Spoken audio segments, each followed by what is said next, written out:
Number of electron, ठीक है, into charge of electron, ठीक है।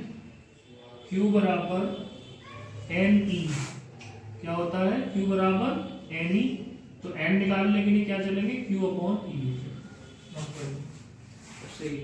Q अपॉन E हो जाता है। तो हम इस फार्मूले से नंबर ऑफ इलेक्ट्रॉन निकाल सकते हैं, ठीक है बेटा। करंट क्या होता है, देखो एक साथ समझ लो, चार्ज पर सेकंड जो फ्लो है,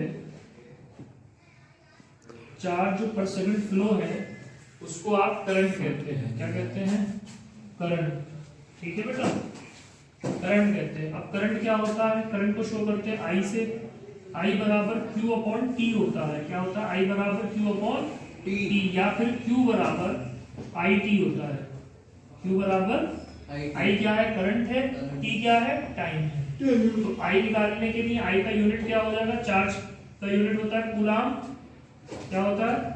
कूलाम। टाइम का क्या होता है? सेकंड। तो करंट का क्या बन गया? कूलाम पर सेकंड, है ना। और जब कूलाम पर सेकंड हो गया तो इसका क्या कहलाने लगेगा? एम्पीयर। क्या कहलाएगा? एम्पीयर। ये हो गया करंट, ठीक है। आई बराबर Q बाई टी, तो Q बराबर आई टी। तो दो फार्मूले हो गए चार्ज के, Q बराबर NE हो गया और एक Q बराबर IT हो गया।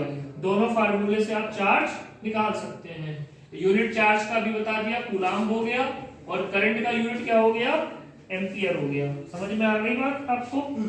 उसके बाद लास्ट टर्म है वोल्टेटिक सेल, यानी ऐसे सेल जिनमें क्या होता है, केमिकल भरा रहता है, और केमिकल भरने से उनके अंदर करंट चलता है।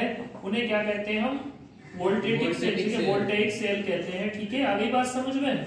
इसमें क्या होता है, ये दो तरह के होते हैं, एक होते हैं प्राइमरी, एक होते हैं सेकेंडरी। एक कैसे होते हैं?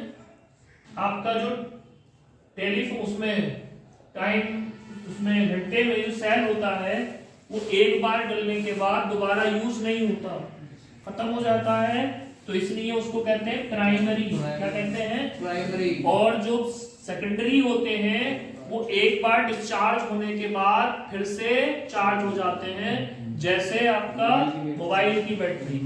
समझ में आ गई? तो ये प्राइमरी सेल कहलाएगा, ये सेकेंडरी सेल कहलाएगा, ठीक है।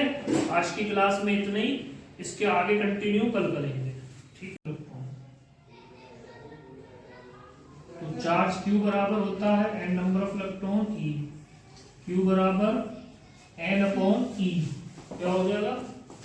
Q बराबर, और अगर आपसे पूछे, एक मिनट